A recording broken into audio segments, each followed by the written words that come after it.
नमस्कार, उड़ान S academy के ई लर्निंग प्लेटफॉर्म में आपका स्वागत है। मैं हूं प्रदीप राव और आज का हमारा टॉपिक है इतिहास के अंतर्गत सिख साम्राज्य। विषय में आगे बढ़ने से पूर्व हम आपको बता दें, उड़ान एस एकेडमी 9 वर्ष की निरंतरता को बनाए हुए इस बार भी नवाचार के माध्यम से सीजीपीएससी की ऑनलाइन टेस्ट सीरीज प्रारंभ की गई है, जिसकी महत्वपूर्ण विशेषता है न्यूनतम शुल्क में 51 टेस्ट आपको प्राप्त होंगे। वही उपस्थित कुल 5100 प्रश्नों का आपको वीडियो विश्लेषण भी प्राप्त होगा।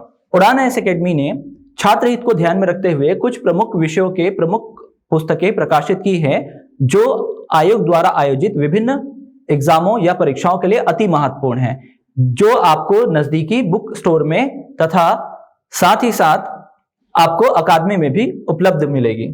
ऐसे ही महत्वपूर्ण विषयों पर वीडियो तथा करंट आधारित वीडियो देखने के लिए हमारी यूट्यूब चैनल उड़ान एस एकेडमी को सब्सक्राइब करें तथा बेल आइकन का दबाएं, जिससे नवीनतम वीडियो आपको शीघ्रता से मिल सके। साथ ही विभिन्न कोर्स जैसे कि सीजीपीएससी, आईबीपीएस और एसीएफ का कोर्स का अध्ययन करने के लिए हमारे उड़ान एस एकेडमी के ऐप को प्ले स्टोर से डाउनलोड करें। बढ़ते हमारे विषय की ओर, सिख साम्राज्य। जैसे कि मैंने बताया था कि सिख समुदाय या सिख धर्म की शुरुआत जो गुरु नानक देव ने की थी, हमने देखा था कैसे गुरु नानक जी के बाद 9 गुरु होते हैं, तो कुल 10 गुरु होते हैं, जिसमें अंतिम गुरु होते हैं गुरु गोविंद सिंह जी। और गुरु गोविंद सिंह जी की मृत्यु के बाद बंदा बहादुर ने इसे नेतृत्व प्रदान किया था। वो पहले राजनीतिक सिख नेता थे सिख धर्म के। और उनके जाने के बाद क्या होता है, तो देखिएगा आगे कर्पूर सिंह नामक एक सिख सरदार होंगे। इन्हीं के नेतृत्व में पूरा सिख समुदाय जो होगा दल खालसा छोटे छोटे टुकड़ों में टूट जाएगा और वो दल खालसा कहलाएगा। अब यही देखिएगा, इन्होंने अपनी आर्थिक स्थिति सुधारने के लिए राखी प्रथा को अपनाया। अब ये राखी प्रथा क्या था, अब देखेंगे आप, भारत के पश्चिमोत्तर क्षेत्र में ये जो क्षेत्र था ये था पंजाब। यहां पर जो आक्रमण होता था, अफगानियों से भी आक्रमण होता था और यहां से मराठा शक्ति भी यहां पर आक्रमण करती थी। तो यहां पर उपस्थित जितने भी गांव थे, उन्हें दोनों तरफ से क्या होता था, खतरा होता था।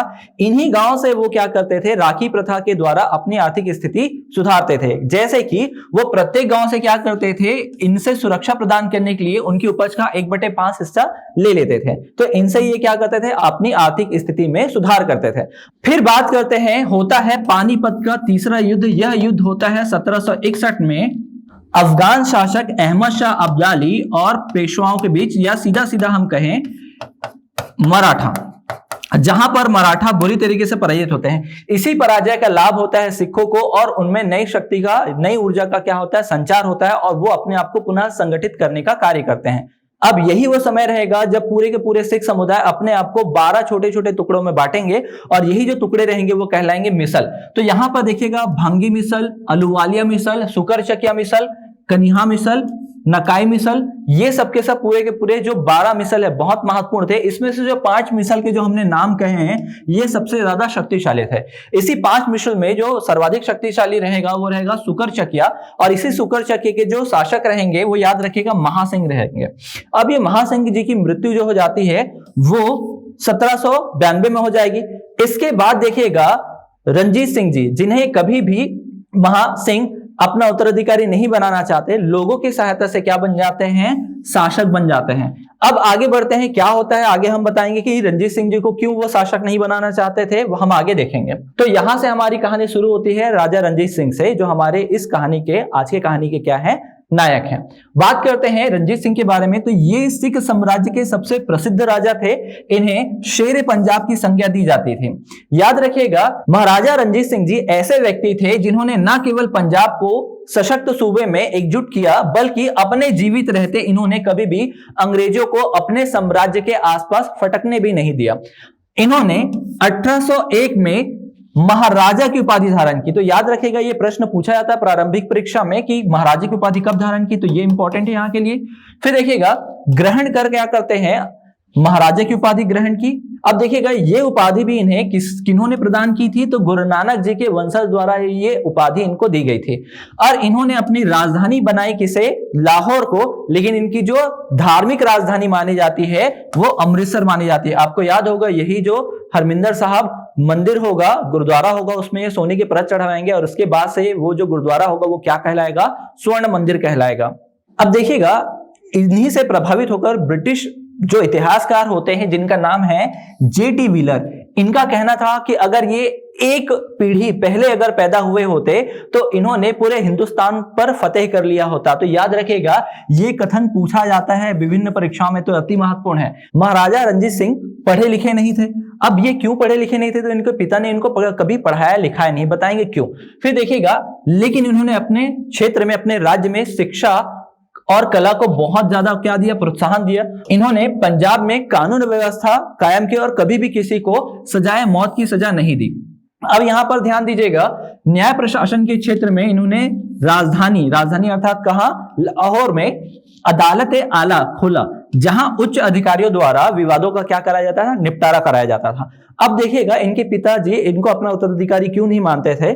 महाराजा रणजीत सिंह जी बचपन से ही उनकी एक आंख जो थी वो कमजोर थी, उन्हें एक आंख से कम दिखाई देता था। तो इनके जो पिता थे महाराजा महासिंह, इनको कभी नहीं लगता था कि ये योग्य शासक बन पाएगा, इसलिए उनको विभिन्न प्रतिस्पर्धा जो शासक बनने के लिए उनके पुत्रों में होता था वो कभी उन्होंने करवाया नहीं, वो कभी इनमें भाग नहीं लेते, लेकिन अंततः शासक वही बनते हैं। तो यहां पर खुद महाराजा रणजीत सिंह एक वाक्य कहते हैं कि ईश्वर ने मुझे एक आंख की रोशनी इसलिए कम दी है ताकि मैं सभी को एक आंख से एक समान और बराबर तरीके से देख सकूं। तो ये भी हो सकता है, ये कथन किसने कहा था? तो आप याद रखिएगा, महाराजा रणजीत सिंह ने कहा था। बात करते हैं इनके विजय अभियानों की, तो सबसे महत्वपूर्ण है इनका लाहौर विजय अभियान। ये लाहौर पर अप्रत्यक्ष रूप से शासन करते हैं। तो समझिएगा, ये इनका जब अभियान होता है तभी कैसे इनको लाहौर प्राप्त होता है, तब जाके ये इनकी राजधानी बनेगी। तो समझिएगा, जो अफगानिस्तान के शासक होते हैं जमान शाह, वो क्या करते हैं, लाहौर पर आक्रमण करते हैं और बड़ी आसानी से जीत जाते हैं। लेकिन जो इनके भाई रहते हैं जमान शाह के, जिनका नाम रहता है महमूद, ये क्या करते हैं, विरोध करते हैं और अपनी जान बचाकर ये जमान शाह क्या करते हैं, शीघ्रता से वापस काबुल लौट जाते हैं। और काबुल लौटते हुए इनकी जो तोप रहती है वो झेलम नदी में गिर जाती है। जब ये जानकारी महाराजा रणजीत सिंह को होती है तो वो झेलम नदी से उनको तोपों को निकलवाते हैं और उन्हें साफ करके जमान शाह को भेज देते हैं। जिसके बाद जमान शाह प्रसन्न होते हैं और उन्होंने महाराजा रणजीत सिंह को कहा कि आप लाहौर पर अधिकार कर वहां पर क्या करिए, शासन करिए। तो ये बहुत महत्वपूर्ण है। तो यहां पर रणजीत सिंह क्या करते हैं, आक्रमण करते हैं और किसे पराजित करते हैं, महमूद को पराजित करते हैं और फाइनली क्या करते हैं, लाहौर पर अधिकार कर लेते हैं। तो ये है इनके लाहौर विजय की कहानी। ये बहुत महत्वपूर्ण है, ये पूछा जा सकता है आपको एग्जाम में। अगला जो है वो है सतलज नदी के पार का क्षेत्र। ये बहुत ज्यादा महत्वपूर्ण है एग्जाम के लिए भी, क्योंकि इसी से जुड़ा हुआ है आपका अमृतसर के संधि। तो होता क्या है, महाराजा रणजीत सिंह सतलुज नदी को पार करके उसके आसपास के क्षेत्रों पर अधिकार कर लेते हैं। अब ये जो अभियान होता है वो 1806 में होता है और लगभग 20,000 की सैनिक सहित ये क्या करते हैं, सतलज नदी को पार करके विभिन्न क्षेत्रों पर, और खासकर यह याद रखेगा दुलागी गांव में क्या करते हैं, अधिकार कर लेते हैं। अब यहां पर होता ये है, ये जो सतलज नदी है, तो सतलज नदी के जब ये वाले हिस्से में पहुंचते हैं राजा रणजीत सिंह, तो यहां पर जो विभिन्न समुदाय हैं उसमें सिख भी शामिल है। उनको लगता है कि एक आगे चलकर महाराजा रणजीत सिंह उनको कभी ना कभी हानि पहुंचाएंगे, तो यहाँ के जो लोग रहेंगे अंग्रेजों से मदद मांगेंगे। तो याद रखिएगा, यहां पर अंग्रेज उस समय रहेंगे मिंटो फर्स्ट। तो ये मिंटो फर्स्ट क्या करते हैं, अपने एक अधिकारी जिनका नाम होता है चार्ल्स मेटकॉफ, इनको भेजते हैं महाराजा रणजीत सिंह से संधि करने के लिए। और इनके बीच 1809 में संधि होती है, जिसे हम अमृतसर की संधि के नाम से जानते हैं। आइए देखते हैं वो अमृतसर की संधि क्या है। देखिएगा, यह संधि पर हस्ताक्षर करने के लिए मेटकॉफ को भेजा जाता है, और किनके द्वारा भेजा जाता है, तो याद रखिएगा मिंटो फर्स्ट के द्वारा। और यह संधि रणजीत सिंह और मेटकॉफ के बीच क्या होती है, संपन्न होती है, जिसके प्रमुख प्रावधान क्या थे, निम्न थे। देखिएगा, दोनों अर्थात याद रखिएगा, ब्रिटिश साम्राज्य और सिख साम्राज्य के मध्य सीमा का निर्धारण कौन करेगा, सतलज नदी करेगा। सतलज नदी को पार करके पूरब के क्षेत्रों पर सिख आक्रमण नहीं करेंगे। मतलब यह है कि जो सतलज नदी थी, तो सतलज नदी को पार करके इस पूर्व के एरिया में कभी भी सिख शासक जो होंगे इधर नहीं आएंगे, ये भी मान लिया गया। फिर याद रखिएगा, लुधियाना में एक सैन्य सेना रखने दी जाएगी, जिसे रणजीत सिंह अब सतलज नदी के पूर्व की ओर आक्रमण ना कर सके। तो बिल्कुल यहां पर लुधियाना में क्या किया गया, तो यहां पर रखा गया, ब्रिटिश सेना रख दी गई। साथ ही यहां पर और भी पॉइंट है, याद रखेगा, अफगानिस्तान जाने हेतु अंग्रेजों को क्या दिया गया, मार्ग दिया गया। तो याद रखेगा, यहां पर मार्ग दिया गया किनको, अंग्रेजों को, कहां जाने के लिए, अफगानिस्तान जाने के लिए। साथ ही एक पॉइंट और याद रखेगा, एक और पॉइंट बोला गया कि भाई एक दूसरे पर ये क्या नहीं करेंगे, आक्रमण नहीं करेंगे। तो ये पूरा का पूरा क्या रहेगा, अमृतसर की संधि रहेगी। ये हम आगे और देखेंगे कब ये टूटेगी। अगला जो इनका अभियान है वो है कांगड़ा अभियान। जब ये क्या करते हैं, 1809 में अमर सिंह थापा ने कांगड़ा पर आक्रमण कर दिया तो वहां के जो शासक रहते हैं संसार चंद्र, ये प्रार्थना करते हैं महाराजा रणजीत सिंह से कि मेरी हेल्प करे। तब महाराजा रणजीत सिंह क्या करते हैं, कांगड़ा पर अभियान करेंगे और यहां से एक विशाल सेना लेके निकलेंगे और क्या करते हैं, अमर सिंह को पराजित करते हैं और अमर सिंह वहां से भाग निकलते हैं और इसके बाद ही क्या करते हैं, कांगड़ा पर अधिकार कर लेते हैं। फिर होता है इनका मुल्तान विजय। तो देखिएगा रणजीत सिंह ने मिश्र, दीवान चंद और खड़क सिंह को मुल्तान के विजय के लिए भेजा। यद्यपि मुल्तान के शासक जो रहते हैं मुजफ्फर खान ने सिखों का बहादुरी से सामना किया, परंतु उन्हें हार का सामना करना ही पड़ा और इस प्रकार क्या हो गया, मुल्तान पर भी महाराजा रणजीत सिंह का अधिकार हो गया। इनका अगला अभियान है कश्मीर अभियान, जो होता है 1819 में। यहां रणजीत सिंह जी ने मिश्र, दीवान चंद के नेतृत्व में एक विशाल सेना कश्मीर में विजय के लिए भेजी। अब यहीं पर देखिएगा, यहां पर अफगान शासक रहते हैं जब्बार खां, सिख नेता का मुकाबला किया और उसके बाद क्या होता है, परंतु उसे पराजय का मुख देखना पड़ा और इस प्रकार जो हो जाता है कश्मीर पर भी सिखों का अधिकार हो जाएगा। अब बात करते हैं इनके अंतिम अभियान जो है लद्दाख में, जो होता है कब, 1836 में।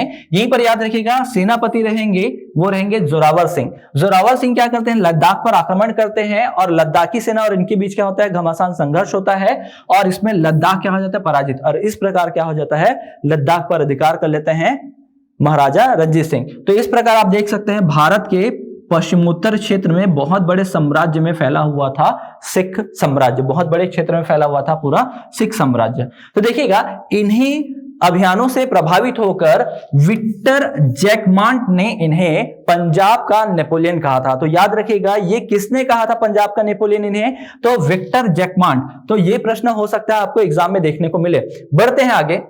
अब महाराजा रणजीत सिंह इस नवीन पद्धति को कैसे चलाते थे, वो क्या करते थे, नीलामी के द्वारा क्या करते थे, जो सबसे ऊंची बोली लगाता था कर वसूली करने का, उसको ये अधिकार दे दिया जाता। याद रखिएगा ये जो लगान होता था उपज का 2/5 से लेकर 1/3, अर्थात याद रखिएगा 20% से लगभग 33% तक वसूला जाता था। अब यहां पर आप देखते हैं कि इन्होंने अपने पूरे साम्राज्य को 4 सूबे में बांटा था। वो 4 सूबे कौन कौन से थे, तो पेशावर, कश्मीर, मुल्तान और लाहौर। ये याद रखिएगा, ये भी पूछा जा सकता है, 4 सूबे में बांटा गया है।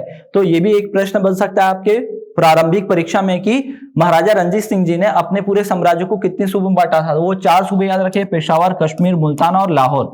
बात करते हैं आगे इनके सैन्य व्यवस्था की। तो याद रखिएगा इन्होंने अपनी सैन्य व्यवस्था पर विशेष ध्यान दिया था, क्योंकि इन्होंने बड़े बड़े अभियान किए थे और इन्होंने अपने सैनिकों को फ्रांसीसी सैनिकों से प्रशिक्षित भी कराया था। अब जैसे देखिएगा, अपनी सेना को 2 फ्रांसीसी सैन्य अधिकारियों अलार्ड और वंतूरा के अधीन रखा।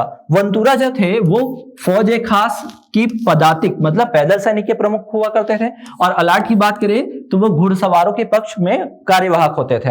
अब इसी प्रकार रणजीत सिंह ने तोप खाने का भी क्या किया था, गठन किया था, जिसका कार्यवाहक जो होता था वो कहलाता था इलाही बख्श। तो देखिएगा ऐसा लग रहा है कि मुस्लिम शब्द है, ठीक है, उर्दू वर्ड है, तो ये याद रखिएगा, इसको पूछा जा सकता है। और उन्होंने 1827 और 32 में क्रमशः जनरल कोट और कर्नल गार्डनर की नियुक्ति कर तोपखाने का पुनर्गठन किया था। और रणजीत सिंह की सेना में 2 प्रकार के घुड़सवारों को उल्लेख मिलता है, एक कहलाता था घुड़चर खास और दूसरा कहलाता था मिसलदार। तो ये भी प्रश्न आपके लिए अति महत्वपूर्ण है, ये प्रश्न पूछा जा सकता है।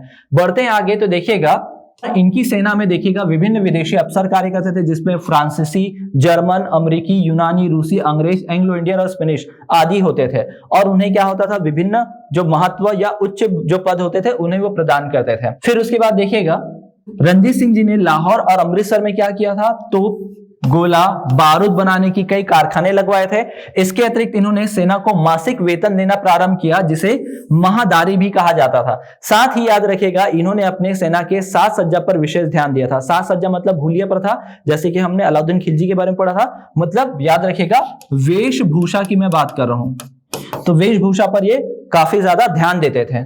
फिर आगे देखते हैं जब इनकी मृत्यु होती है तो क्या परिणाम होता है, तो 59 वर्ष की आयु में 7 जून 1839 में इनकी क्या हो जाती है, मृत्यु हो जाती है। अब देखिएगा अपनी मृत्यु के समय तक उन्होंने एक ऐसे सिख राज्य का निर्माण किया था जो पेशावर के सतलुज नदी से लेकर कश्मीर के सिंध तक फैला हुआ था। किंतु इस विस्तृत साम्राज्य का वह कोई मजबूत शासन व्यवस्था प्रचलित नहीं थी और ना ही सिखों में वैसी राष्ट्रीयता भावना थी जैसी कि शिवाजी ने महाराष्ट्र में किया था मराठों के बीच में। तो फलतः इनकी मृत्यु के बाद क्या हुआ, 10 वर्ष में ही सिख जो साम्राज्य था वो बिखर गया।